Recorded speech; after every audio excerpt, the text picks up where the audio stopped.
If we think about the consequences of the referendum, there are a whole variety of consequences. I'd pick out three which are particularly important. The first is the uncertainty it creates. What the uncertainty it means for business, for the economy, for future trading relations, etc. What does it mean for investment? There's a huge number of unknowns there, and we see that partly in reaction, say, in the currency markets with the devaluation of the pound. A second issue is, if the UK leaves, what's going to be the new relationship with the EU? What form is that going to take? What is it actually the UK wants? What is it the EU is willing to offer it? And also, how long is it going to actually take to put that new relationship in place?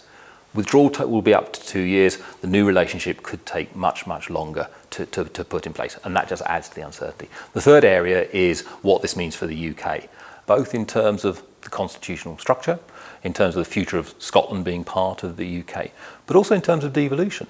If the UK leaves, powers come back to London, some of those will have to be devolved. Agriculture is a good example. We have to have new policies put in place within the UK, possibly within the devolved administrations, which deal with some quite important policy areas and areas which obviously need a reasonable amount of funding. What is the thinking on that?